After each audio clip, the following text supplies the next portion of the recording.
I'm Sarah McFarland Pettiford. I'm the 2021 Pat Asch Fellow. I'm Cheryl Groce-Wright, and I am the 2015 Pat Asch Fellow. When I tell people about the fellowship, I send your video. You too. I do. I always send your video. Wow. Yeah.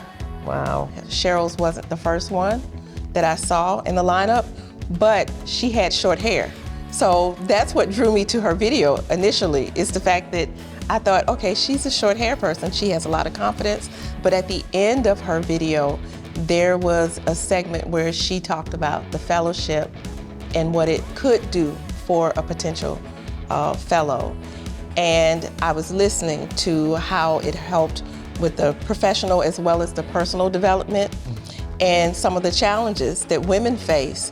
And then at the end, her very last thing that she says on that video is for women. And I just kept thinking it was really important for me to hear that she identified with some of my challenges. You know, I'm doing for everyone else. I'm the mom, I'm the grandmother, I'm the friend that everyone kind of comes to, and I'm rarely putting myself first.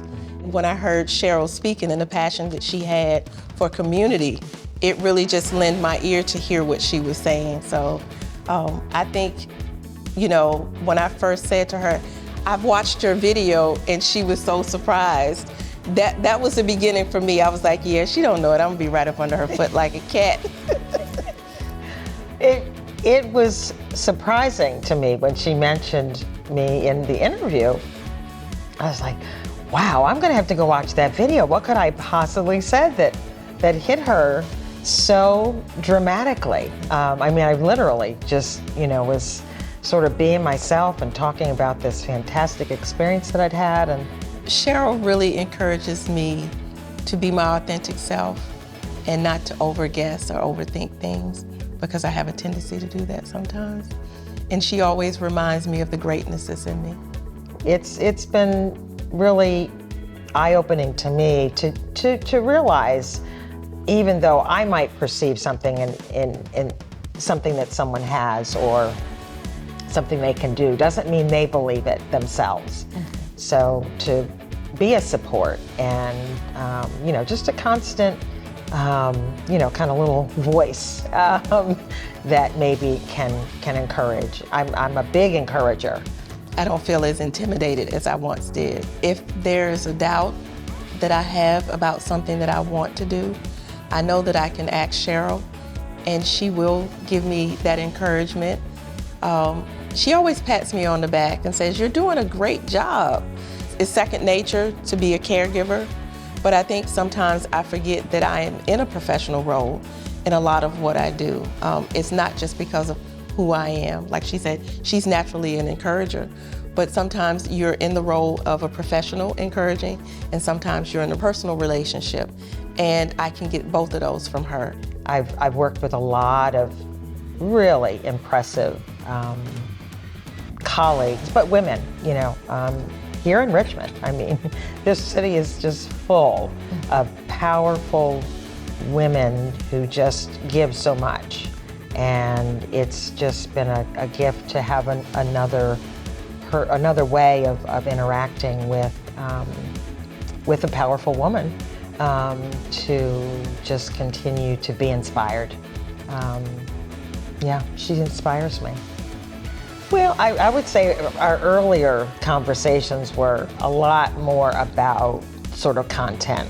You know, the first time she was in a couple of classes, and she wasn't too sure about how to show up.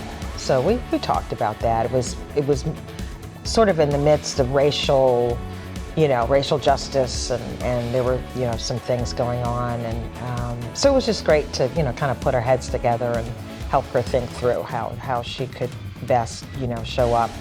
And then I think maybe the next couple of times we got together, it was becoming more social, you know, and then to the point where I think it's much more that feeling of sisterhood, and you know, like I've got a little sis, you know, that I get to spend time with and see her grow, and share this really incredible journey that the Pat Asch Fellowship has allowed all of us to, you know, really share in. It's really enhanced my life, because it doesn't just feel like these are fellows, that I'm a part of this organizational structure, so to speak, but because of the things that we have in common.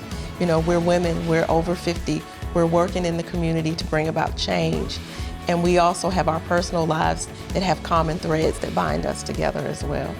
You just never know when you're going to touch somebody, and being, you know, best self, being our authentic self, I just, for me, that's just been one of the most valuable parts of our relationship, is that I didn't even realize that I was being someone that, you know, she could connect with so strongly and want to be mentored and supported. So I'm just really grateful, I guess, that me just being me is enough. Yeah. And that's just, I think, a really good lesson that we as women really need to embrace, that we're enough, and enough is what we really have got to do more of.